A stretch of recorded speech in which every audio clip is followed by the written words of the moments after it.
Morning. Good morning. It is 7 a.m. A quorum is present, and this meeting has been duly called and posted in a time and manner according to law. Excited to kick off the school year, so in case you don't know it, welcome back. Your summer is over. I refuse to believe that. I do too.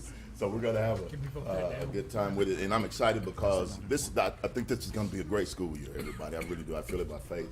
And one of the signs that it's going to be that is because we're starting a workshop off with a recognition, and we don't usually get that opportunity. So at this time, I'd like to invite Phyllis Underwood, the Coordinator of Communications and Community Relations, to the podium. Good morning, Phyllis. Thank you. Esther Stubblefield. I'd like to have the Morlocks come on up. Right I'm on. introducing an extraordinary group today. They're missing their one and only daughter. Nicole, get up here. Abby is already at Tech doing the Going Band from Raiderland activities this morning. We're going to learn more about Eddie, but he is still currently serving on Lubbock ISD PTA and also on our Partner in Education Committee. Nicole is serving on the Foundation for Excellence. Oh, so you can nice. see we've got some very committed folks to Lubbock ISD.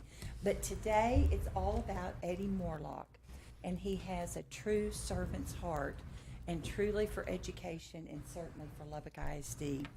Longtime Lubbock ISD volunteer Eddie Morlock was recently announced as the 2023 Heroes for Children Award winner by the State Board of Education. Morlock, Eddie, has been a Parent-Teacher Association volunteer throughout his daughter's educational journey in Lubbock ISD. In addition to serving as campus PTA president for Roscoe Wilson Elementary, Evans Middle School, and Monterey High School, he is also a past president of the Lubbock ISD Council of PTAs, where he pioneered the Little Free Library project for campuses across our district. He has continued his PTA service as a field representative for Texas PTA. The State Board of Education established the Heroes for Children Award program in 1994. The award is designed to recognize excellence in advocacy of education and to highlight the many outstanding volunteers whose efforts represent significant contributions to public school education in Texas. Since its beginning, the award has provided a means to recognize Texas residents who render selfless acts of service by offering their time, effort, and support to public schools and students. The award honors volunteers who have made outstanding contributions to students' learning or who have demonstrated sustained periods of involvement and support of public education. Each year, the 15-member board recognizes one hero from each of their districts. The Heroes for Children Award recipients are honored at the September SBOE meeting in Austin. Dr. Rollo and I will have the privilege of being there with Nicole and Eddie Morlock. Eddie, thank you so much for what you've done.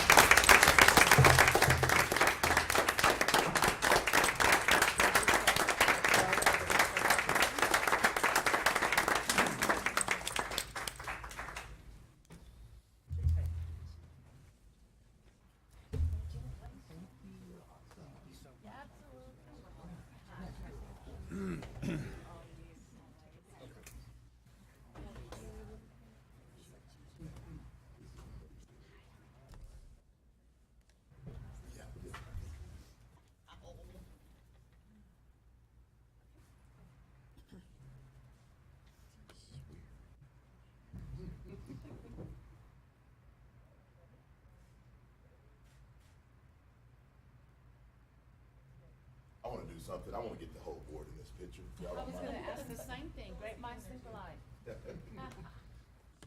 I'll wait till my turn.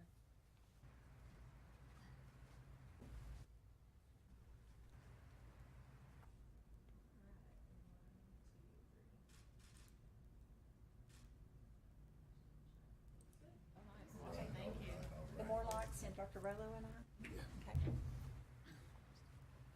Yeah, y'all. Thank you, sir.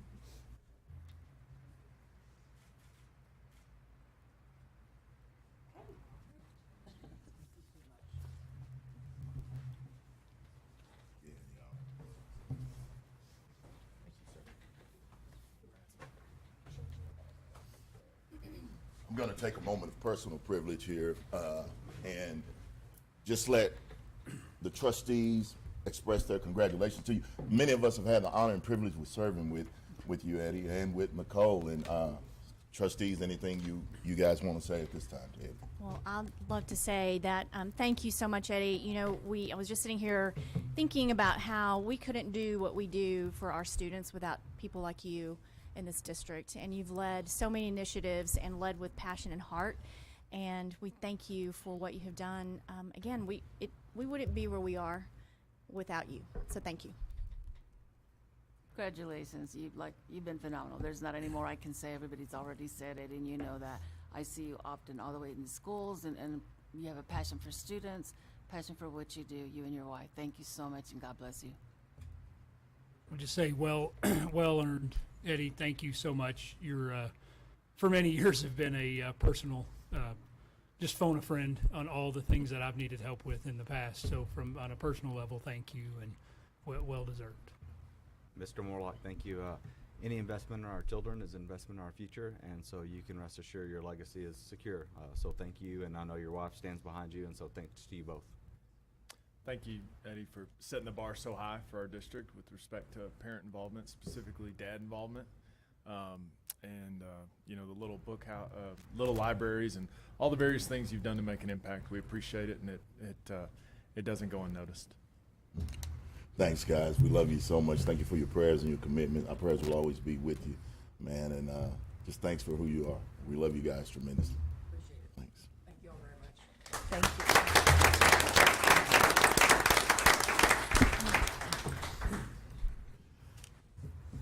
Item number 2 on our agenda is a presentation, and at this time, I'd like to turn it over to Dr. Rollo for our State Board of Education member, Aaron Kinsey.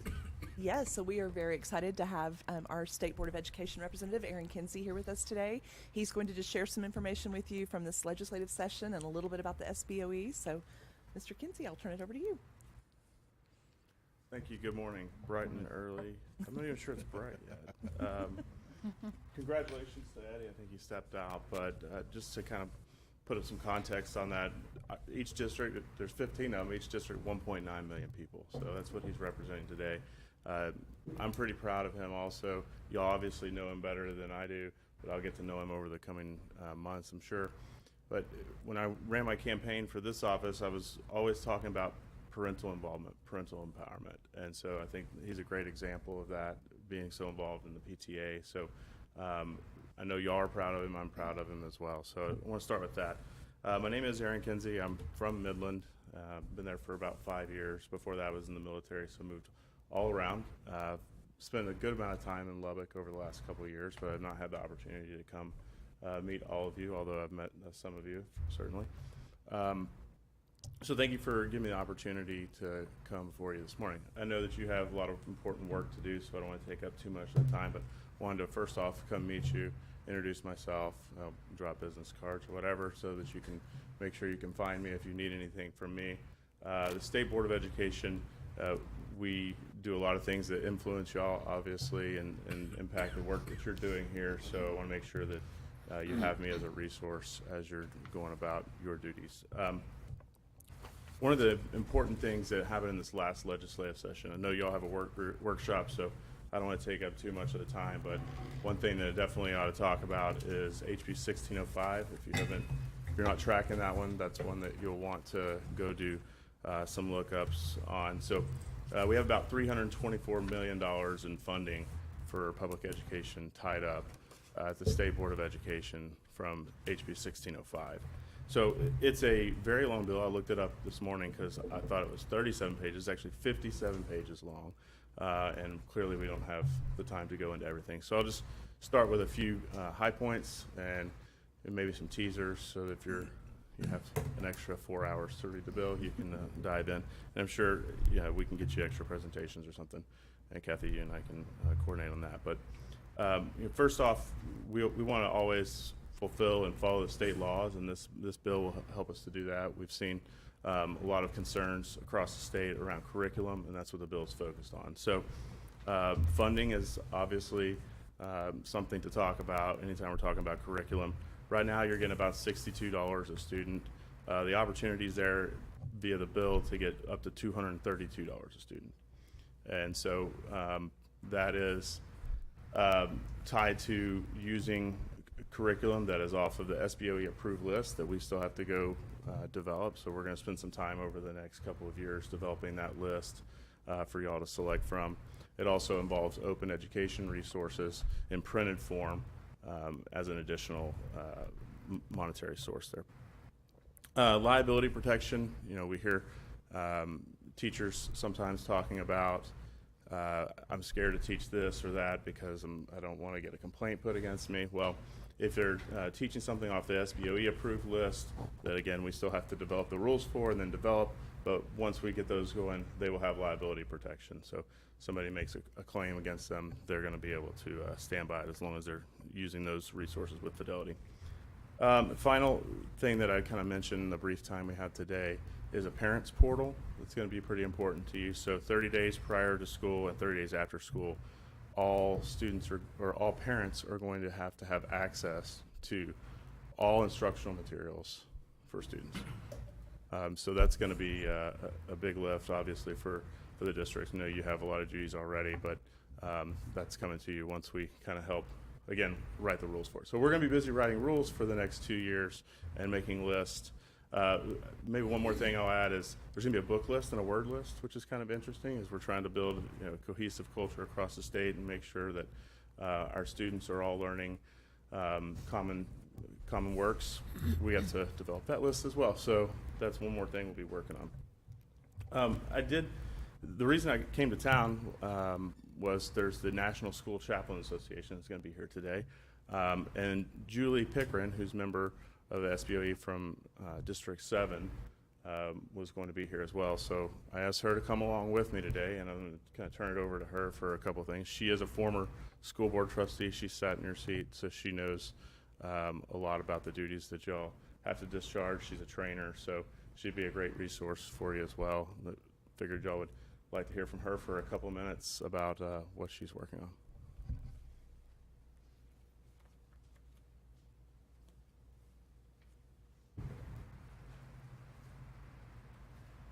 Thank you, Member Kinsey. I can tell you on the State Board of Education, you were represented with excellence.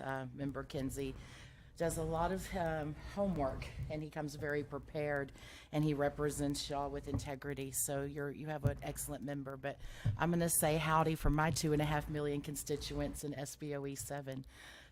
I have the privilege of representing about 10,000 square miles of the Texas Gulf Coast up to just shy of Lufkin, Texas. So I'm going to say howdy from y'all from about 2.5 million people a few hundred miles away.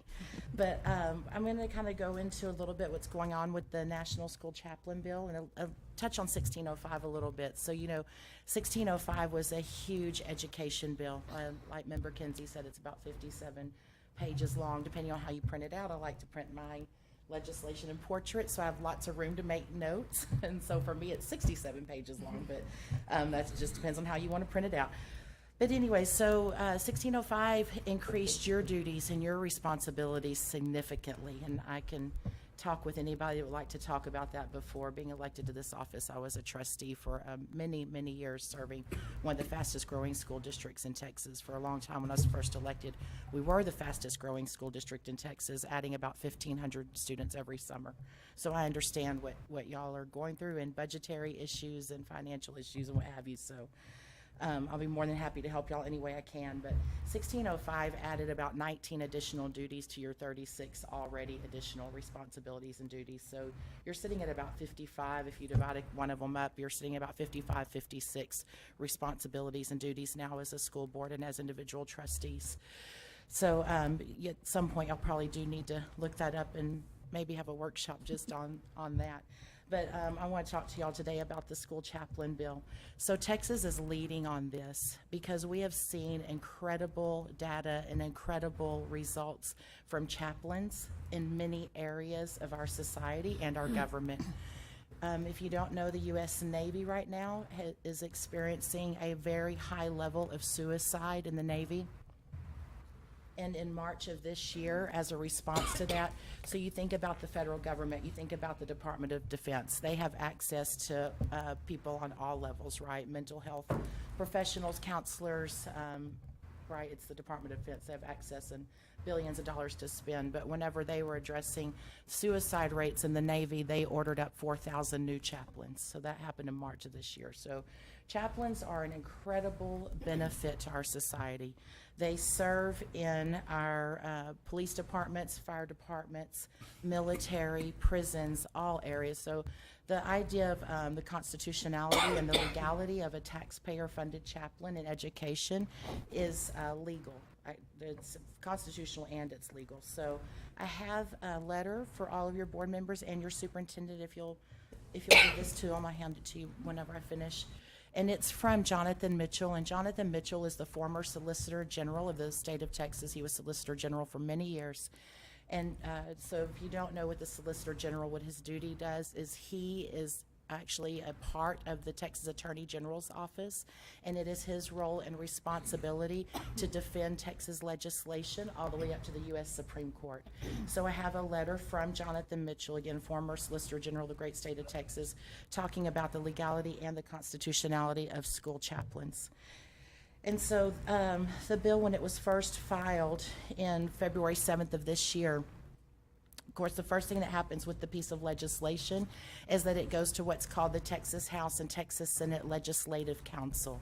Legislative Council checks the bill for alignment with the U.S. Constitution, the state constitution, federal laws, and state laws. And so it came out of Legislative Council in about a week, about around the second week of February, where it was deemed that it did meet the criteria for constitutionality for the state government, federal government, and all state and federal laws.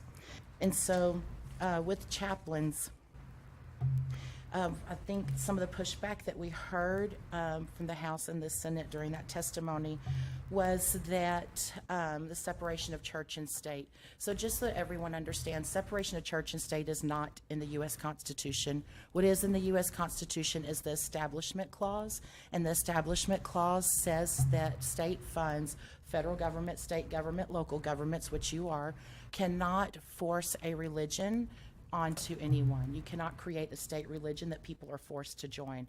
So that is what's in the Constitution, but chaplains are a constitutional duty. I mean, we've had them since the creation of America, functioning in the government. And so anyway, so on to like funding and how chaplains function in a school district, because the state of Texas is leading on this issue. We are the first state in America to ever pass legislation on school chaplains, or for school chaplains, for the employment of school chaplains. So in Education Code, Texas Education Code, Chapter 23 is brand new. It was created just for the employment of school chaplains. So even today, I was looking yesterday on the Secretary of State's website. It's not even in the Texas Registry yet. So if you would like to read about this piece of legislation, it is Senate Bill 763. And hopefully 1605 was just updated yesterday in the State Registry in Chapter 11 of your duties, which is the Chapter 11 in Texas Education Code is what lists your duties as trustees and as a board. So Chapter 23 hopefully will be there very soon. But school chaplains will not compete with anyone. They will not compete with anyone in funding or in hiring. They have their own chapter in Texas Education Code.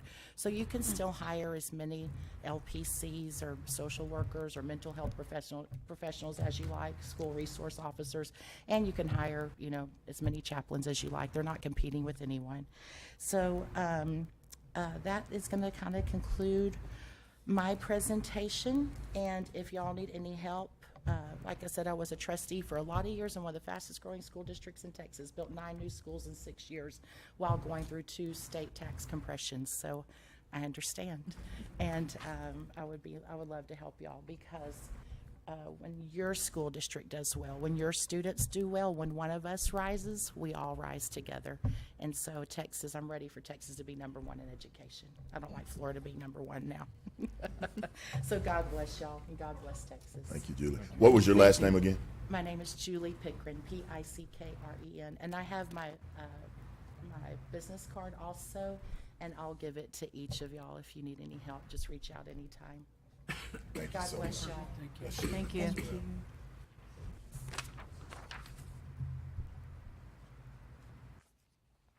Thank you so much for that presentation. We'll be sure to get the information to the trustees as well.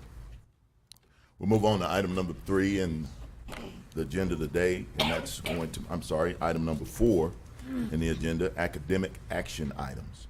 Do we have any members of the public who would like to address the board regarding the academic action items that have been posted? Seeing none, we'll move on to subsection A. Consider issuing a school district teaching permit for Elise Larson to teach career and technical education courses in health science and family and consumer sciences. It's certified by the superintendent. Dr. Rowe. Yes, we're excited to bring these 4 certifications to you today. Elise Larson is a one-of-a-kind. She has a degree in human development and has worked with children and teenagers in various roles over many years, but she also is an EMT. So she is going to be teaching courses both in family and consumer sciences and in our health education courses. So we're excited to bring her to you for approval today. Awesome. This is a long motion, so I'm going to read it to make sure it gets into the minutes correctly. Do I have a motion issuing a school district teaching permit for Elise Larson to teach career and technical education courses in health science and family and consumer sciences, certified by the superintendent? So moved. I have a motion and a second. All those in favor, please indicate by saying aye. Aye. All those opposed, same. Motion carries unanimously. Item B, consider issuing a school district teaching permit for Nathan Newman to teach career and technical education courses in business and marketing, certified by the superintendent. Dr. Rowe. Yes, so Nathan has a bachelor's degree in liberal arts and a minor in management. He has worked for a small business over the last 5 years and produced over $2 million in sales. We're really excited to have him on board with our students, with your approval. Do I have a motion to approve the issuing of a school district teaching permit for Nathan Newman to teach career and technical education courses in business and marketing, certified by the superintendent? So moved. Second. Have a motion and a second. All those in favor, please indicate by saying aye. Aye. Those opposed, same. Motion passes unanimously. Consider issuing a school district teaching permit for Jeanette Ramirez Diaz to teach career and technical education courses in computer science, certified by the superintendent. Yes, so Mrs. Ramirez Diaz is an academic advisor for the Department of Computer Science at Texas Tech right now. She is a PhD candidate in computer science and has also completed coursework in cybersecurity. So we are excited to bring her on board to teach our students in computer science. Do I have a motion issuing a school district teaching permit for Jeanette Ramirez Diaz to So teach moved. career and technical education courses in computer sciences, certified by the superintendent? I have a motion by Mrs. Chavez. Do I have a second? Second. Thank you, Chris. We have a motion and a second. All those in favor, please indicate by saying aye. Aye. Those opposed, same. Motion passes unanimously. Last one, consider issuing a school district teaching permit for Elizabeth Toombs to teach career and technical education courses in health science, certified by the superintendent. Yes, so Elizabeth has a master's in nursing education from Tech. She has over 30 years of experience in nursing and would be a great addition to help teach our students in health sciences. Do I have a motion to approve issuing a school district teaching permit for Elizabeth Toombs to teach career and technical education courses in health science, certified by the superintendent? Second. I have a motion and a second. All those in favor, please indicate by saying aye. Aye. All those opposed, same. Motions pass unanimously. And I want to thank Amy Baker, our executive director for CTE. As you can tell, she is recruiting some strong professional people to help our students in these career pathways. So I just want to give her a shout out. It seems like we've added a lot of in the health education field. So are we having growth in that area? We have more students interested in that field, and there's a bigger need in our community right now to fill those positions. So it's helping create the workforce we need in our community. Item 5 is our workshop. It looks like we're getting set up. The first part of the workshop agenda will be from professional development. Is Beth back there? Okay, there she is. I'd like to invite Beth Barrett, Executive Director of Leadership and Professional Development, to the podium. Good morning, Beth. Good morning, trustees. Good morning, Dr. Rollo. We've had a busy year in professional development, and so I'm excited to give you some updates this morning. So I hope that you'll hear this morning that our 3 pillars have driven our work, and that you will see that we have really valued data and loved people and hope to develop leaders. So we started our work last July and developed some committees. So our first one was our leadership review committee, and we pulled some principals and assistant principals. And then in December and January, we pulled some groups of new teachers and veteran teachers, as well as our CALs and more administrators, to review our new teacher supports, our professional learning opportunities, as well as our teacher leadership opportunities. So for our leadership review, these goals that I'm going to share with you this morning were created by the committee, and then we were really charged to build the work around these goals. So for our leadership review, it was important for us to build capacity in our administrative teams on our campuses through a system of collaborative and strategic relationships among campus leaders, central office leaders, stakeholders, and we wanted our evidence to be progress towards our North Star goal. So some of the things that we have put into place is our Tune In and Tune Up Thursday. This is a weekly Google Meet call with all of our administrators, and this was really an opportunity for us to give them up-to-date information and not wait monthly for our big meetings that we had been having previously. So we get to meet with them. It's about a 45-minute call. People get on just to give them information in a short little bite-sized piece. And then we continued with our leadership meetings. Those are still happening, but only 4 times a year, where we bring our principals and assistant principals all together. Dr. Roller usually addresses the group and gives updates on the district, and then we can have some professional development in those times. And then our biggest success that I feel we had this year was our principal PLCs. And we divided people up, principals and assistant principals. We had facilitators for each group. And the biggest success for this was that it was driven by the needs of the group. They told us what they wanted to talk about, the structure that they wanted to have, and they got to drive their own learning. And Beth, tell us what PLC stands for. Professional Learning Community. So just a small group to problem solve and brainstorm together. So our new teacher supports, we have for a long time had our new teacher induction and academy. And so we thought it was time to really review that and see what was working and what wasn't working. So our new teachers had a lot to say about this and this experience. And so we've been able to modify some things. So they wanted a structured system, not only at the district level, but at a campus level, to include classroom management and planning. And they really wanted that mentorship. So some of the things that we have done, Amy Ayers has led this work, and she has created our Strong Start program. So we just had our symposium last week, which took the place of new teacher induction. And we made a shift. They spent some time at campus with a lead mentor teacher, which I'll talk about that position in a minute. So it was really a great opportunity. We had them together as a district, but then they spent a lot of time on their campus with their campus teams, their administration, and those mentors. Our new teacher academy that had previously met monthly on Tuesday evenings, that was not working for our teachers anymore. It's hard to be there on a Tuesday night. It's hard to find childcare and just have the mental capacity to learn more after a long day of teaching. So we are switching to our Strong Start Fellowship, and this is where our campus mentorship really comes into play. They will have some monthly meetings after school on their campus to meet the needs at their campus. So instead of us telling them what they need next, they get to decide that at their campus. And then the biggest change is our opportunity to pay some of our teachers to serve as one-to-one mentors for our new teachers. And so again, Amy is leading that work and training those mentors and giving them resources to help them support our new teachers.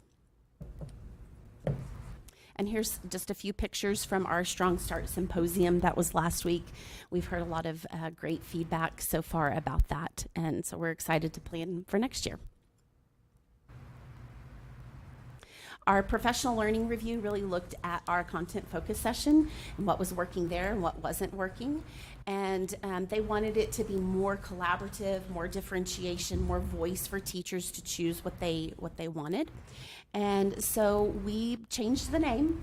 because that's been the name of the game for us, is renaming and rebranding. So we have Content Co-op, and some of the changes that we've put into place for this is that they have, of course, breakout sessions. They get to choose the content that's meaningful to them.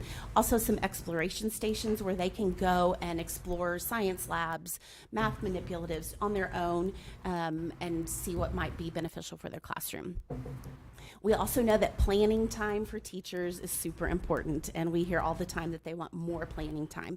So we have put into place these collaboration stations. So on Content Co-op Day, if they want to go and plan with their peers throughout the day, they have that opportunity to do that.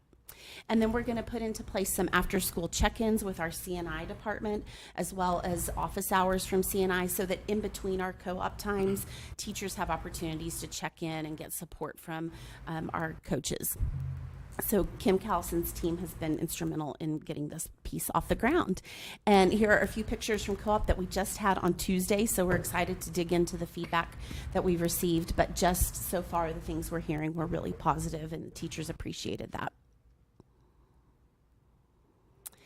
So then our teacher leadership. Previously we had CALs, Campus Academic Leaders, and those teachers were from content areas and served as in leadership roles on their campus. And so the feedback that we received from the committee and the charge that we had is that we really wanted to focus on building leadership skills in our teachers. And then also that we wanted a unified district focus on behavior for the school year. So our response to those two things, first, instead of CALs, we now have our TLCs, which are teacher leaders on campus. And you can see there the 4 positions that we have. Each campus has one lead mentor, one lead PBIS, and one lead SPED teacher. And then depending on enrollment and campus needs, they have additional lead instructional teachers. And our 4 areas of focus, our 4 skill areas we want to work with them on this year: communication, collaboration, systems thinking, and working with adult learners. So when we meet with them, we'll build those skills in and help them learn how to apply those skills in their role. And then we had our lead retreat, Lubbock ISD Educators Advancing the District. This took the place of SLI. And again, we had that last week, and we were able to talk, Dr. Rollo was able to share the importance of teams. We really gave them some time to build campus relationships. They had time on their campus. And then the second day was meeting that second goal to have a unified focus on behavior. And so we had a team from Solution Tree come and talk to us about behavior solutions and implementing that work on our campuses this year. And there are a few pictures from that day. We got to work on building trust by having a very fun lip sync battle. So I think our teams had a really great time doing that. So some ways that we're going to receive feedback throughout the year, our Kick-Up platform. These are the questions that people can respond to after any professional learning opportunity. And so our teams will look at that feedback each time and reflect and make changes as needed. And then some of the feedback that we've received already from our principal PLCs, you can see who responded as far as the breakdown of different administrators. But this was really exciting. Did you want to keep your current facilitator? And almost 90% of them said yes. So we felt good that we had done a good job of facilitating and pairing the right people with the right group of administrators to lead that work. And then asking them about frequency and duration, again, to have such a positive, overwhelming response that was working for their schedules was really encouraging. And then these were some of the key words that came out of that thought exchange from our principals and assistant principals about collaboration and problem solving and the opportunity to be with one another and brainstorming. So we're really excited to continue that this year and have our second year of principal PLCs and continue that work. And then our theme for reflection, our next steps are going to be adapt, adopt, and abandon. So we'll be looking at those 3 things as we go through our feedback and what things we want to tweak and what do we want to keep and what do we need to get rid of. So that's a quick overview of what we've been working on. I'd be happy to answer any questions that y'all have. Misty, you led one of the PLCs. Would you just share a little bit about your experience with that? Absolutely. So I lead a middle school principal and an assistant principal middle school group. And in each one of those groups, we meet once a month on a campus. They volunteer to host, and they create the agenda. So we send out information asking what they want to talk about, what they want to collaborate on, what are they worried about, what are they trying to problem solve. And then we spend an hour and a half to 2 hours together every month working through those issues or talking things out. Every other month we do focus walks. So the campus that hosts, we go in and look at classrooms. We see what are things that we could take away and they could learn that they want to try. Sometimes it's arrival and dismissal procedures or how they're working in the cafeteria, or it's looking at their reading classrooms when we were doing Amplify implementation. And so it's an opportunity for them to be with their colleagues. Many times sitting in that seat can be a lonely position, and we're trying to build opportunity for them to collaborate and work together, but also make the learning timely about what it is that they need to work on. So it's been a really neat experience. Nice. I have to tell you, this was hard for me because we were used to bringing our principals and assistant principals here to central office once a month, and it was very managed, and this has been, I mean, it's just kind of hard to give that time up, but it has been powerful. It's real time, real needs, and problem solving and organic. So it's been really great. One of the things that came from our committee about that was that they wanted Uber Eats for PD. So that was our response, was that we got to go to them and deliver the PD. So that's been really fun for us too, just to be out on the campus and connect with them in that way as well. Beth, I'll share a few thoughts with you with regard to development for people. I actually read an article this morning in Harvard Business Review regarding the importance of developing people and providing development opportunities in order to retain talent. And that's obviously hugely important to us. So I commend you on that. And, I always think of the old saying, what if we spend all our time developing somebody and they leave? And then, the other part of it is, what if we don't and they stay?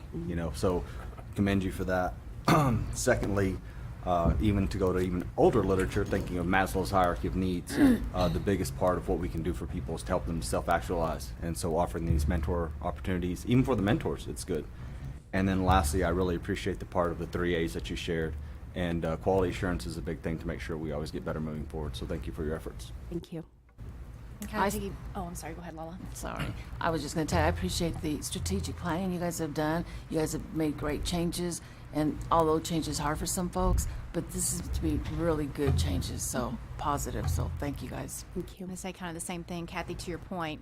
It was difficult for change, Yeah. but it can be difficult, but what great things can happen when you get out of your comfort zone and try something new. And it sounds like there's a lot of different things that you Amen. guys are trying, and I think that's important to see what's working and continue to grow. So thank you. Thank you. It was a So lot we're of work. not stagnant, so that's right. great. And it's easy to get feedback from people, and it's a lot harder to respond to their feedback. So that's what we're really trying to do, is be responsive to their feedback. Beth, you mentioned the mentors get extra pay or something along those lines. What about the teacher leaders on the campus? Yes, they Is also that a- receive extra duty pay for their work. Nice. All right. And are they voluntold, or is that kind of a, There's an application process with their Okay. campus, and so their principal they can have to do. desire to do And, that? and we've also had some opportunities for principals to identify that where they see leadership and kind of shoulder tap that person of, I think you would be really good in Yeah. this position and we'd like to grow you. And then last, you gave us the feedback on the principal PLC or what have you. What about the co-op, the new content co-op? Did We y'all can get bring feedback that on to you. that? Yes, we just have not, that happened on Tuesday, so we haven't had the opportunity I'd be yet to interested, dig like in a into it. Friday update or something. Great, I'd like sure. to see what the teachers think. Absolutely. And I would recommend maybe not changing the names for a few years. Absolutely, we will not. 'Cause I've heard everybody's like, Hey, oh what my is God, this? we changed again. Yes. I guess you had mentioned feedback, and you just said getting feedback is easy. So talk to us a little bit about how you're soliciting all the feedback, and specifically for the new teachers that have just completed year 1 or year 2, that's helping to drive this change.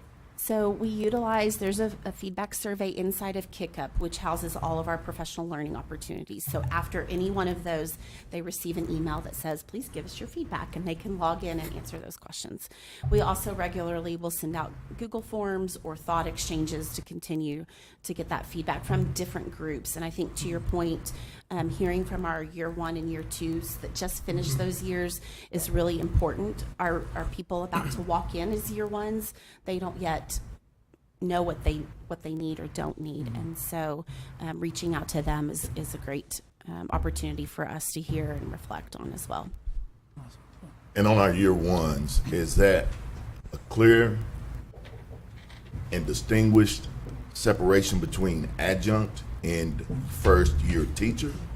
That's a great question. And so we've tried to be very intentional about differentiating the support between a year one teacher who may have gone through Texas Tech's program and student taught for a full year as opposed to an adjunct. And so we're providing some different supports and some different training to our mentors to make sure that they have different supports. We're also going to provide some test prep courses for our adjuncts that are working on those certification tests to make sure that they are successful as well.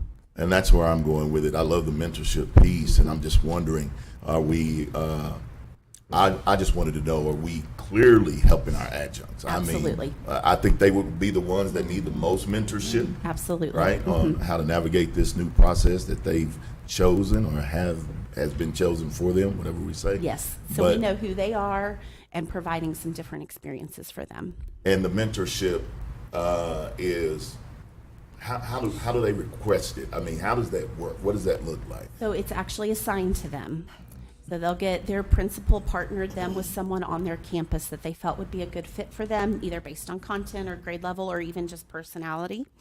And those people have some requirements of things that when they need to check in with them, some things that they need to talk about, things that we know are coming up that could be challenging for a new teacher, and try to get ahead of those things and provide them some support and some training before those things happen. For example, parent conferences. If you've never had to have a parent conference, what are some tips and tricks for having a successful one? How often are they required? They are required as a campus to meet with them monthly, but our one-to-one mentors are checking in with them weekly at the minimum. Okay, great. Because I'm just wondering if they say, hey, I need some help, I need something like that. I mean, how And does that was our goal in having somebody on the campus, so that it was somebody that was next door to me or down the hall that I could get to quickly if I needed support, where in the past our mentors had been at a different campus. And so that was really important to have somebody in the building that they could get to when they needed them. Awesome. Thanks. What, and Beth, this may not be a fair question for you, so Dr. Rollo, more suited for you, but what percentage of our adjuncts are returning this year? Ballpark. And then how many ballpark new adjuncts do we have for this year? We're going to turn to We're going to Max. turn to Max.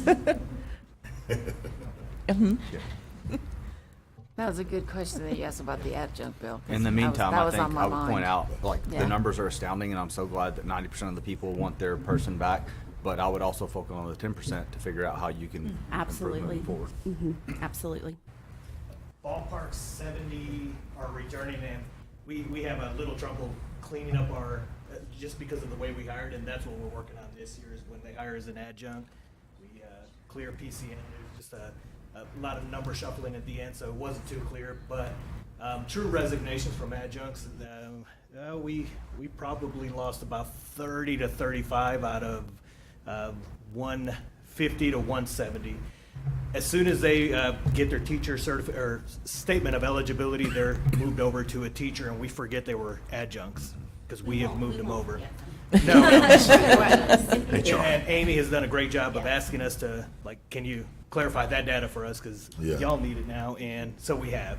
This year, we've hired another 120, 125 right now, and we're still adding. So as we're talking right now, we're still adding some adjuncts. So we've been busy. This is going back from May all the way up until today. I think that's great. Thanks, Max. Hey, so Max, I thought Maybe not, you're not. For those that didn't make it, as far as adjuncts, or you said true resignations, can you?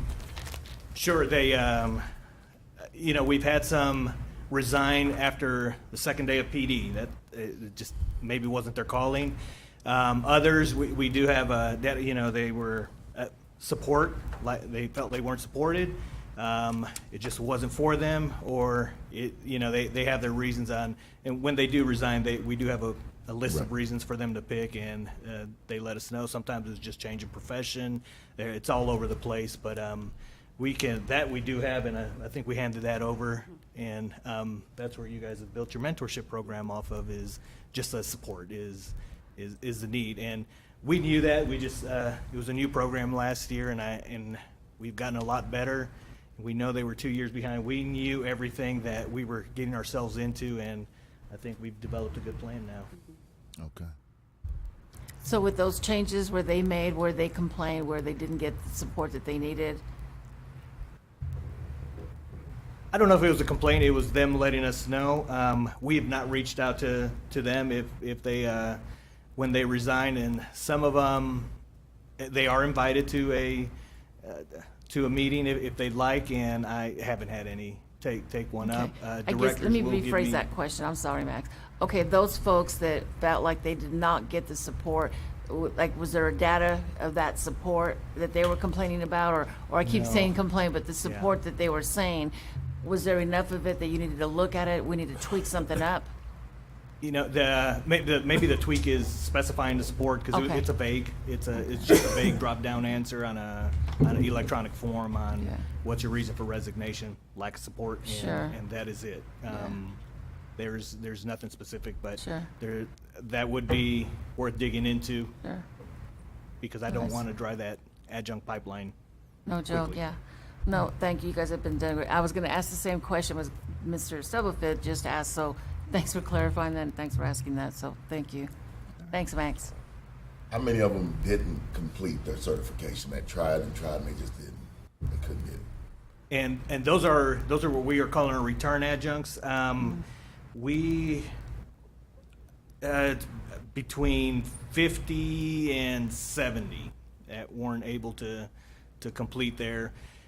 Some of them weren't able to start, and I think it was just overwhelming was their response. So we had actually established some check-in deadlines. Okay. And as they came around, we didn't get lenient on it. We just heard what they were saying, and the majority was it's overwhelming. It's overwhelming. We allowed them to continue with us, and we're really pushing for them to get into a program. And a lot of those have gotten into a program. Now they're working on their 30 hours or whatever the program's requirement is to get their SOE. They might be able to get it before September, which is what we push throughout the summer, because there's some semi-free time for them to get caught up. So we hope a lot of them get there. If not, we're ready to take them back in, and we're happy. We've got something we're able to help them with pay and reimbursing and some other programs to get them inspired to get into some program quickly, so that they can get the statement of eligibility that we need. And I don't want to drag this on. We could go with this, man, because this is such a robust conversation that we're having about this, because this is building our foundational base of new teachers, right? But I'm sure that you guys are looking at the tension or the pull that maybe the requirement of the job is having, right? In principles versus the pull of the need to get that certification done, because there is some tension there, and helping them to clarify and focus on what's priority number one, and not have to say commit to the responsibilities, which is a commitment of the principal who is telling, hey, I need this and I need that. You got to get this and you got to get that done when it comes to grading. So maybe having a real time management focused mentorship piece on how to balance this and juggle this, because those that want to stick around, I'm glad you shared that. I didn't know that. I'm totally assuming that the ones that didn't make it, we just sent them off into the pasture. But I'm excited to know that they're getting another chance and another opportunity. That's information to me that I wasn't aware of. So I hope that we are helping them with management, time management, and prioritization. And that's one thing that our goal was moving to campus mentorship. is that campus mentor and the lead mentor on the campus can help them manage that and help them check in on where are you? Have you enrolled in a program? What program is it? Have you worked on these things? And help them balance their time between their classroom responsibilities and these responsibilities.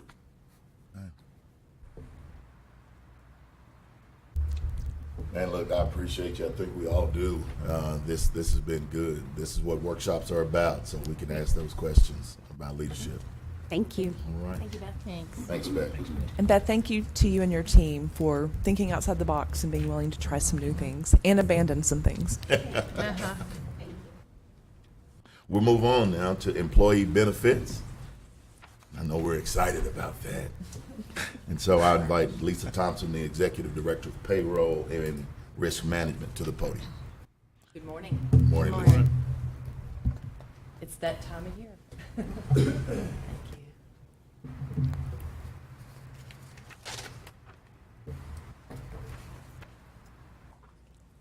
Thank you so much for having me, Board of Trustees, Dr. Rollo.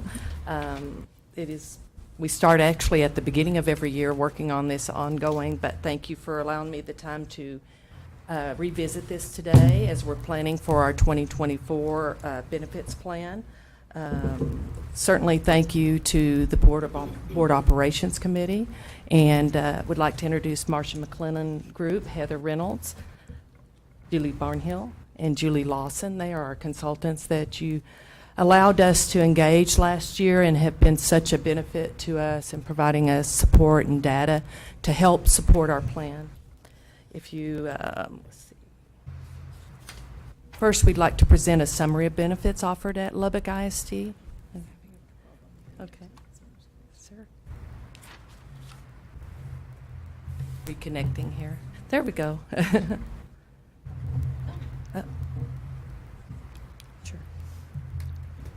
It's quite a busy slide, but I think it's important that you see the detail on this slide. Our district offers 24 different benefits plans. That's quite a significant plan. In my 35 plus years or more, we won't go into that, of handling benefits, this is quite a significant amount of plans and offerings for the district, for our district employees. With that being said, you'll note that 12 of them are benefits supported or solely funded by the district, which means there's nothing coming out of the employee's paycheck.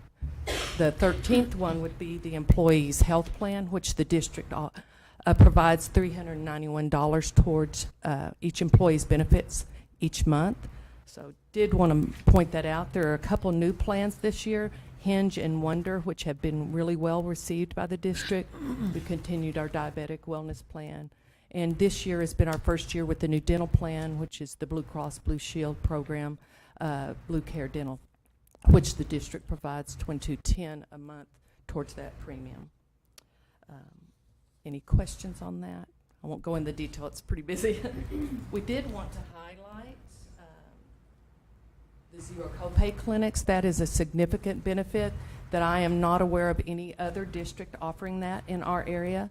That, as you may recall, is our exclusive contract with UMC Zero Copay Clinics. We have 18 to 19 zero copay clinics, including telehealth services that district employees and their family members that are on our benefits plan can participate at no cost to them.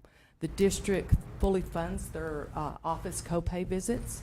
Our volumes are there. We are trending towards 9,300 this year alone. That's up, as you can see, from 8721 last year and 8522 in 2021. You can see there in 2021 the cost was 1.2 million. Again, that's solely funded by the district. 1.3 million for 2022, and we're towards 1.4 million this year for those visits. We do know that's a benefit to our employees, more preventative, get help and care sooner. And again, that does cover their dependents that are insured under the plan. Our supplemental plans, those are our additional plans outside the medical program, is our dental, vision, life insurance, disability, and cancer, and the like. There will be no changes. There are no plans for changes in premiums or the plans themselves for 2024. For the wellness plan, 23-24, we've continued that. You renewed that contract earlier this year. We did increase participation requirements for the wellness credit, which we'll go into here in a little bit, wherein participants have to, and that's employee participants who are on the health plan, have to achieve or gain 500 points. They have to have their wellness screening annually, and then if they did not improve from their last year's results, such as cholesterol, blood pressure, weight, they have to participate in an improvement program. Our medical prescription drug plans for 2024 are going to be our primary focus today. Again, thank you to Marcia McClellan. There are healthcare consultants. They've been a huge help in our board operations committee. Discuss more detail today, and then for your consideration at our next board meeting coming up later this month. One of the things that the board operations committee asked that we do is we revisit our employees and do a survey of what they like or dislike or what their primary focus is for the health plan. You may recall in 2021 we did a survey right when we were going out to bid to see what our employees valued most about the health and benefits plans offered. We did put in the information there. There is a full survey that I can share with you, but the focus that the board operations was really looking at is those out-of-pocket costs or premiums. So we just presented the summary slide there. Yellow is for 2023. We conducted that in July. And 2021, we conducted that survey in February. So you'll see a little bit of difference in the number or the response, realizing we conducted the survey recently in the summer. So not as robust response. However, the results seem to be very consistent in that low-cost premiums seem to remain a priority for our employees, and of course, out-of-pocket expenses are a priority for our employees. A little more information. Detailed slides were provided to our board operations committee earlier this week, but this breaks down our participation in the plan, the 4 different plans that the district offers with various premiums. So overwhelmingly, you can see that the basic PPO program is, or plan is most utilized by all members of our health plan. And that varied from all different roles. Again, the detail was provided to board operations earlier this week, and we could share if you would like. Basic HMO is the next highest participated plan, Premier PPO, and then Plus HMO, with a grand total of 2,674 employees participating in the health plan. And then through June, and then we also provided additional information that number of dependents is 2,674, with a grand total of participants on our health plan is 5,149.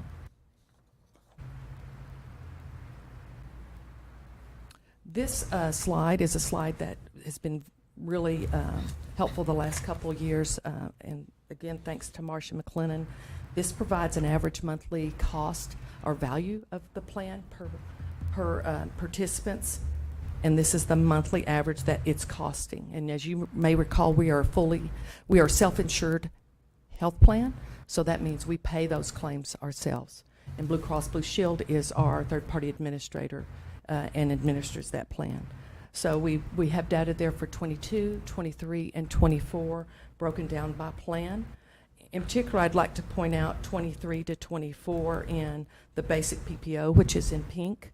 They have forecasted that will increase close to $100 cost per month per participant next year.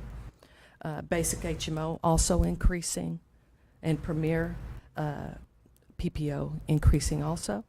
A little decline in the Plus HMO. And again, that's the average monthly cost per claimant.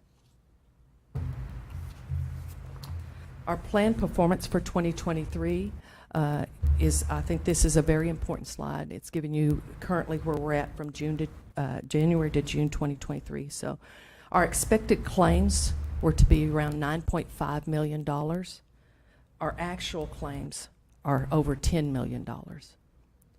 So we're exceeding our claims by $1 million. Our target loss ratio is 87%, and that's the difference between premiums and claims made.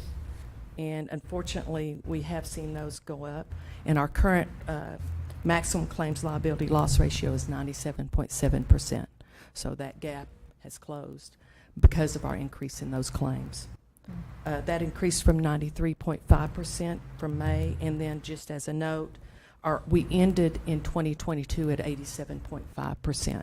So we have seen a significant increase, unfortunately, to our claims, and that impacts our people.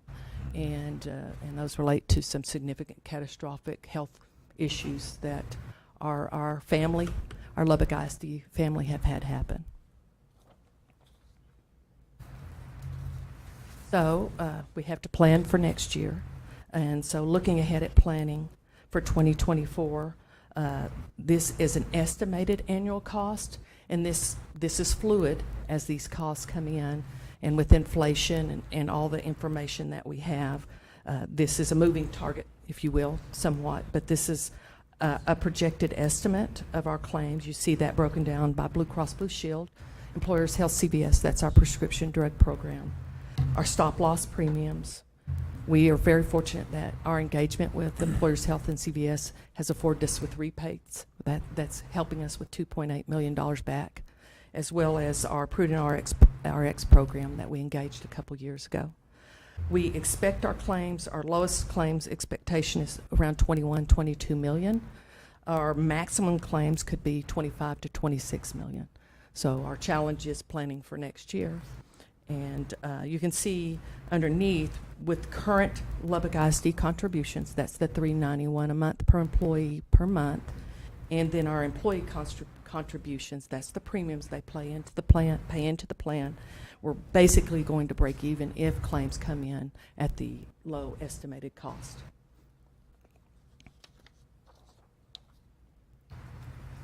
So the board operations and Marsh McLennan and I and our team have been working really diligently over the last few months and some very robust meetings on what to do. And these are things that were considered. I want to be clear, these were just considered items because we want to do the best thing we can and keep in mind our employees' premiums, concerns, and those sort of things. So some of the things we revisited was looking at changes to our basic HMO plan, PPO plan, plus HMO plan, and Premier plan, and increasing deductibles and or out-of-pocket expenses. That was the first blush of what can we do? Is there any way we can impact? Because our target is $700,000. When we started going down this road, one of the great things that Marsh McLennan has been able to support us with is project over the next 3 years what our claims could be, so that we were more aware and more engaged and more better able to plan what our premiums need to be and where we need to make adjustments.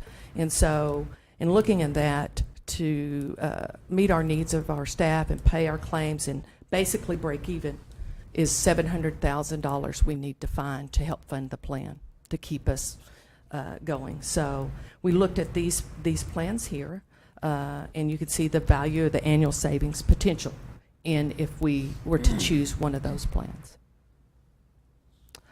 On the next slide, there was review and some data presented about premiums and premium changes. Again, these were considered options. And we just wanted to show that there was lots of work that went into this to try to figure out the way to make up that $700,000. And so we looked at that. And then the next slide is, lastly, the Board Operations Committee asked that we look at and bring information in reference to, do we look at the wellness program? Is there an opportunity there to reduce that incentive? Or clinic copays? And again, those were considered. And to be clear, the clinic copays are related to currently the zero copay clinics, right? So that's the change that we would consider, or that was considered in that option. Yes. So we did meet on the 8th, Tuesday, and discuss the final recommendations from the committee. Quite a lengthy robust discussion also to try to find that $700,000 without increasing the premiums for our employees. Mr. Ratliff and Ms. Chavez were there trying to see what we could do to make up that gap. And the final recommendation that we wanted to bring forward, and certainly members of the committee could elaborate on that, was the basic PPO plan, a change to the out-of-pocket maximum for individual and family. And you can see here that would be approximately $461,000. And then reduce the incentive from $75 to $65. That would make up that $700,000 without increasing employee premiums. Continuing on with our zero copay clinics and not raising any other premiums or reducing any other plans that are valued by our employees. Lastly, it is not on your agenda, but I had an opportunity last evening to look at and compare where we were locally compared to other school districts in the area, and what I was able to pull. And I do have a handout if you would like to look at that. Right now, Lubbock Independent School District contributes $391 per employee per month to help fund that plan. That is absolutely the highest in this area. And in previous times, I've queried other school districts in meetings and things, and that's the highest that I'm aware of currently in Texas. The other school districts, School A and B, Cooper and Friendship, they contribute $325 per employee per month towards their employees' health plan. The employee only, I don't know, Mr. Rodriguez, do we want to? Sure. So you can see what I'm referring to. These are all comparative information based plans. Most folks have kind of a cafeteria plan of different plans you can offer, you know, the gold or the premier or the silver. These are all the best I could pull information for the other schools. These are the comparative base plans. So our employee only premium with the wellness credit is $30. School A, Cooper, is $98.41, and School B, Friendship, is $24.52. Pretty competitive there between our district and another district. However, where you will see a significant difference is the employee and children premium. Ours is $63. School A, $420 a month, and School B, $404.44. Employee and spouse premium, $185 for Lubbock ISD, and you see there $534.51 and $584.64. And then and then employee and family premium, ours is $325, and then compared to $924.05 and $712. There is a difference in deductible. Where our district is, you know, if you use the plan, you are going to pay more, but you're not penalizing those that may not use the plan as robustly. Where, in my opinion, other school districts pass the cost across to all their employee health plan members, and I've seen that. Our plan is a little bit different. We also have the wellness program, and we also have, again, the zero copay clinics. So any employee that is a part of our health plan and their dependents can go to at zero cost to them for the office copay, and zero prescriptions, by the way, for those. I'm not aware of any other district in this area having that benefit. We spent over $25 million helping fund the plan for the district. So that's quick in a nutshell. I'm happy to answer any questions, and I hope I've provided enough information to you for that. Thank you so much for doing the breakdown that we had asked you to do, because we wanted folks to see the comparisons, which you did do here. So thanks for doing You're that, very so welcome. people could see it. So thank you. It's a strong visual, I think. Yeah, exactly. Do we know the average copay for any of the, I guess, the options that we offer, as well as the competing our competitor schools, kind of what the average copay is on the introductory plan, for example? The average copay for an office visit? If I recall correctly, and I did look at that last evening, I think one of them has a $45 copay office visit clinic deal. I believe that was Lubbock Cooper, if I recall correctly, but some of them do, and some of them do not have that, and you just have to meet your deductible. And then you go in that. Of course, our HMO plans have, if you engage in an HMO plan, we do have a deductible. Office copay. Okay. So that helps. But keep in mind also that those employees can still use the zero copay clinic at no cost. So you may engage at the lower HMO plan, the low premiums. Maybe you don't need the PPO for whatever reason. You still have the opportunity to use the zero copay clinics. So, for instance, our basic HMO plan, which is on the spreadsheet that I just gave you, we do have a separate copay of a $60 copay for an urgent care visit that's in network. But again, they still have access to that zero copay clinic. That for us is around $95 a visit that the district pays for those zero copay clinic visits. They can go up depending on the services, but $95. We know that still, our benefit for the zero copay clinics is we want our employees to get in, be seen sooner, have that care.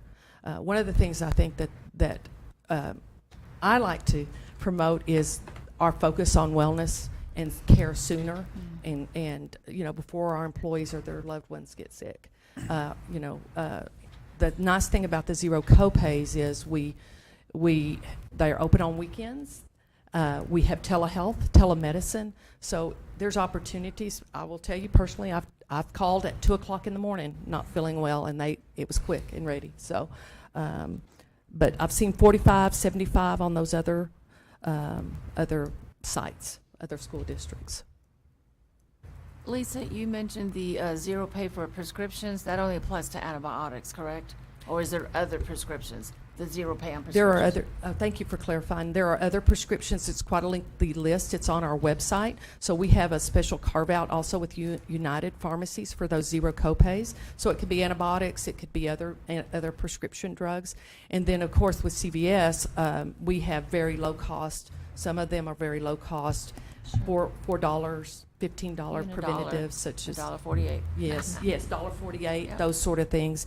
There are higher cost prescriptions, and that's nothing new probably to people these days, but we've really worked hard. That's why we implemented the Prudent RX program also as another layer to our prescription drug program a couple years. Started off, it was kind of a test run, and we saw about $11,000, $35,000 savings each year, and now it's close to half a million. And so I think we have to keep our eyes open. We're always looking for new opportunities to see if there's savings there for our employees in the district. Sure. Thank you. You're welcome. Thank you. Lisa, would you mind sharing a little bit about our employee assistance program? Yes, certainly. That's another program, significant program that the district pays for our employees. We have an agreement with Texas Tech University Health Science Center, and we afford our employees 8 free visits, including any dependents in their home. So husband and wives, children, 8 free counseling sessions, and they've been our partner for many years. They were here before I got here. So they are wonderful, wonderful partners of ours, and that is something that we have seen time over time increase with those visits. I want to make it clear, we do not get any information about those visits. Those are truly confidential employee visits and their families. We just take care of the bill, frankly, and then we get calls every week from people wanting to know about that program and offer that. They'll do televisits. They'll also do in-person visits, and they'll work with them for after-hours, school hours, and things like that. So that's a great program. Thank you, Dr. Rollo, for that. Trustees, the 2024 insurance plan will come to you at the end of the month for approval. So if you have questions between now and then about what we're recommending, please feel free to reach out. Thank you. I just want to make a comment that we had talked about that particular day on the 8th at operations. The fact that we were looking at the fact since our employees did not get a raise, we were looking at the lowest cost for them. I think that's important for folks to understand that. And we can't sit and wait for legislators to decide, okay, we're going to give them a raise in October. That can change, of course, and I'm hoping that it does. But at this point, that's what we were looking at. I just want folks to know that because paraprofessionals don't get the raises. Like the teachers, they're not getting either, but my point is teachers make a whole lot than paraprofessionals. So we looked at that really carefully as well. Yes, it was quite a robust discussion. Also, I want to make sure that this is for the 2024 health plan. So we will do our open enrollment in October. So the reason we try to get this approved in August is so we can get our booklets and training and information out. But this is for the 2024 health plan. And that would be the only changes. Again, no increase in any other premiums or plans.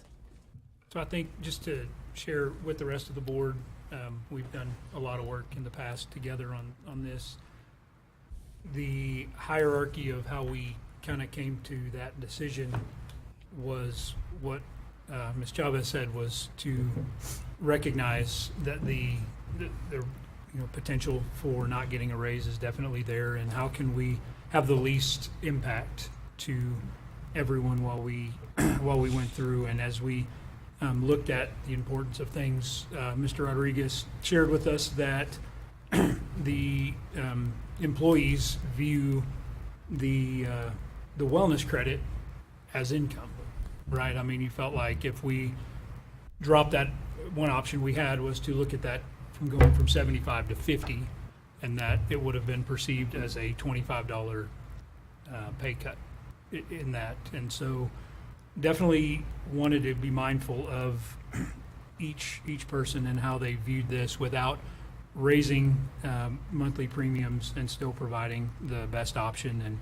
the data you provided, potentially 9,386 visits at the zero copay. Just quick math, if our employees were having to pay $45 a visit on that, it'd be about $425,000 in savings. So didn't want to impact that as well. So doing the most good with the least impact is kind of how we came to these numbers, and definitely open for conversation and value input. And I think you did the best you could with what's on the table. Amen.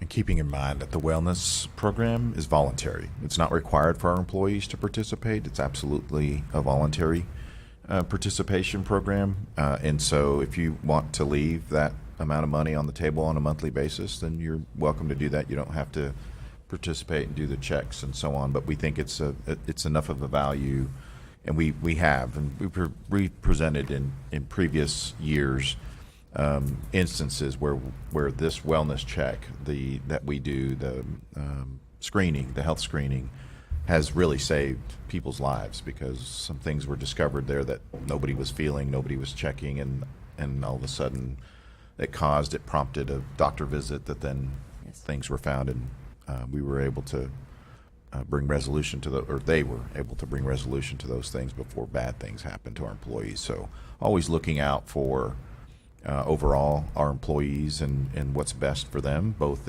trying to balance, and using your term, Pastor Stubblefield, that tension between taking care of employees and making sure they have everything they need, to balancing what the district can afford for them. So it's a tough balance, and I want to certainly thank Lisa and Marsh McClellan for helping us navigate this. Barry, as obviously budgets get tighter and tighter, it becomes more and more challenging to continue to keep that tension from snapping. So appreciate her hard work and diligence, and her experience in the healthcare field has really proven to be very, very beneficial to our employees. So appreciate her. Quick question I have is on the wellness program. Do the spouses get the opportunity to participate? No, sir, but the spouses, not in the wellness screening or anything, but the spouses can participate in the diabetes program that we have, which is pretty robust, and we're building on that. So that iWellness is a big part of that. So if your spouse has diabetes and they participate in that program, we can set them, or they set them up separately, and they can submit for reimbursement up to $2,500 a month, trying to keep them on track with their checks, their prescriptions, their, all those sort of things. So we do have that carve out for spouses, but spouses do not do the wellness screenings at this time. Can you explain a little bit about the wellness in regards to, because I asked that question because I was uncertain of it, in regards if they go to the wellness and then they kind of drop it and they don't listen to what the doctors ask them to do. Can you explain Sure. on that, what happens in that case? So we've been partners with just IA want everybody else Wellness. to know. Yes, IA Wellness for a number of years, and the wellness screenings, I understand, had been conducted for years before, and then the year I came with COVID, they had been dropped for a variety of reasons, and then we rebooted those the last couple years. And so to obtain that wellness credit, one must participate in doing programs. We did a recent water challenge. You submit your exercise, those sort of things, and you get 500 points. Then the district, at district cost, does a screening for the employees. We actually, IA Wellness has partnered with UMC, and we're conducting those now, actually. An employee goes in and gets a blood draw, do height, weight, BMI. The blood draw is what's significant because they're going to pull the A1C, the cholesterol, those sort of things. Those things that are high, can be critical to our employees' health and well-being, as well as a high cost ultimately to the plan. We love our people, but there's a plan consideration there. So they pull that data year over year. So I had mine done last year, and they'll compare it when I get it done this year to see if there's any opportunities to improve. And manage that. They will help you engage. They have dietitians, they have nurses, they have groups of folks that can help you engage and improve your wellness. If one does not achieve those improvement points from 22 to 23, then they put you on a plan to participate. If you do not complete all three of those things, so the 500 points, the wellness screening, an improvement, or if you didn't improve an action plan, you would not get the wellness credit next year. And that's a tightening up from years before that the board operations, Mr. Curry was there, Mr. Ratliff, that's a tightening up of what it used to be in years before. It was a little more loose, if you will, but we have started putting more guidelines in there because we really want people to engage in what that is. And we receive every year an annual report, and we have stacks of paper where people I didn't know I was a diabetic, I knew I was not feeling well. There's testimony after testimony about those things. And it will honestly touch your heart when you read some of those, or people they'll call, a lot of times they'll call me. Usually 5 to 10 a year will call me over the last couple of years and say, thank y'all for doing that. I did not know I had A, B, or C. And I think that's important for our district because we're a caring district. Thank you. Thank you. Anything else? Thank y'all very you. much. Thank you, Thank you, Lisa. Lisa. And thank you to our partners with Marsh McLennan.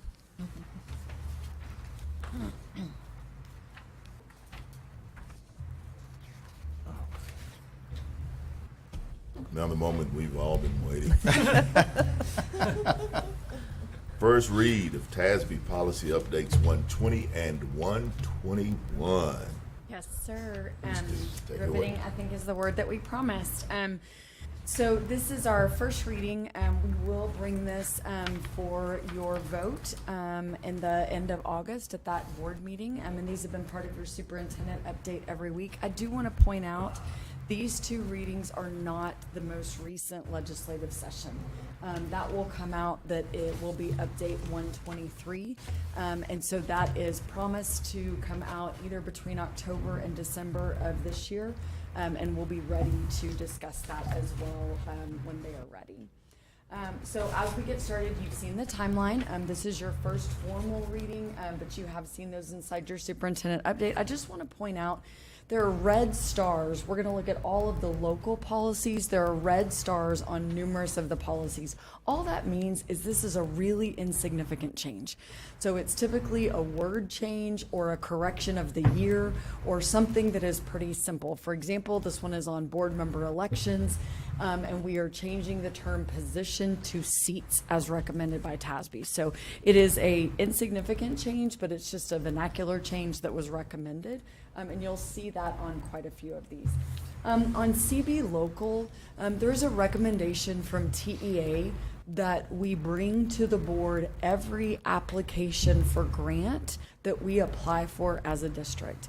As you know, Dr. Lane Sobrad works for us as our grant manager, and we apply for many, many, many, many grants, and we don't get all of them.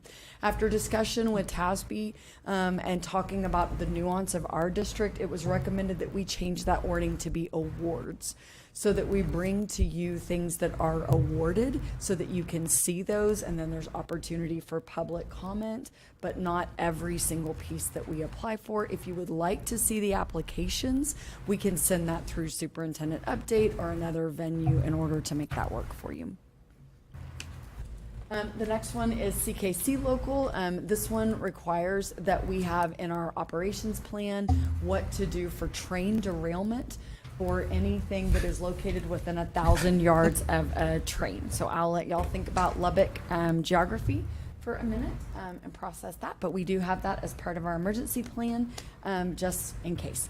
This one is students' rights and responsibilities for parent complaints and grievances.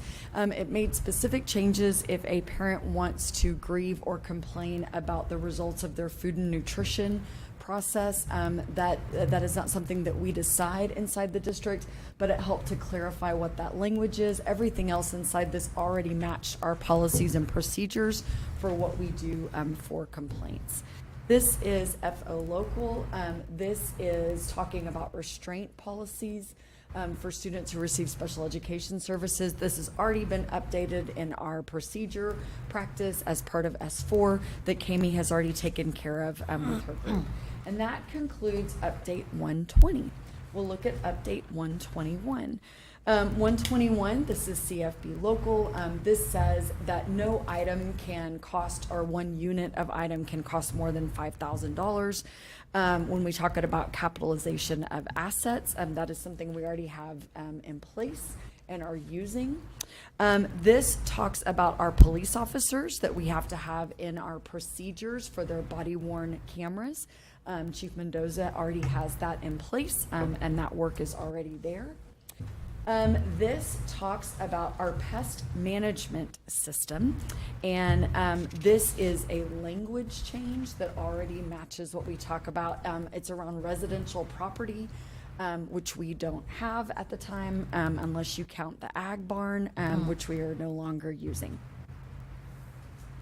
This talks about our insurance and annuities management. This policy actually does not have change. We just have to do an update that is part of a process, so it has to go into our overall piece, but we're not changing any language. This is the same thing for facilities and construction. We already designate our superintendent or a designee. It is no change in the policy. It just has to come in front of you. Keep noticing the stars. The same is true for facilities, construction, and a sealed proposal. We already designate a superintendent or her designee, and so there is no change there as well. This is our compensation and benefits. They are recommending that we replace the word bi-monthly with semi-monthly in case we have a month that has 5 weeks instead of 4 weeks, to make sure that there is no confusion. This is talking about admissions. This is for students that are homeless or declared homeless that come in, that we evaluate transcripts to make sure that we give them the proper credit. We already have procedures in place that match the credit award process for students, that we evaluate transcripts, evaluate the holes, and then figure out what we need to do. This is putting into language to make sure that we match. This one actually has more change. This is new law around freedom from bullying. The specificity around this, and as you can imagine, this is part of Cammie's work in S4. So we already have campus administrator bullying guidelines that once this is approved, we are ready to publish. Principals have already been trained. But the clarity around this is that the language has changed in the minimum standards for bullying. So when you look at that, there was an additional section that was added in, and there are now 7 minimum standards written. This includes the teaching that is done around bullying. You already worked with Shaq to talk about what that curriculum and that work looks like, but it also talks about how we report, the classification we use in reporting, the checklist that we use, and then what we do to support students in that process. Procedurally, we are already training principals through this. This is already published in what we're sharing. This will be published on our website once you approve this local update and the policy is updated. It will then be reflected in our student code of conduct and our student handbook that we will also bring to you in the August meeting, and all of those things will align and match. So this also updates our reporting procedures. We already have periodic monitoring that is built in. We're already looking for patterns and procedures and what we do for separation for victim and perpetrator and what that work looks like. But this puts into formal policy to match those procedures that are in place. And that is reflective of the law that came out of this current legislative session that is required that we input and act on right now. The remainder of the pieces out of the current legislative session will bring to you as TASB releases and bring those forward. So, do you have any questions about your very quick update on 120 and 121? Okay, thank you, Steve. Thank you, Ms. T. The next item on our agenda is an executive closed session. An executive closed session will be held under the provisions of Texas Government Code, Chapter 551. It is 8:30 a.m. and we are adjourned to closed session. Members, if maybe take about a 5-minute break and get over there at 8:35. Start up.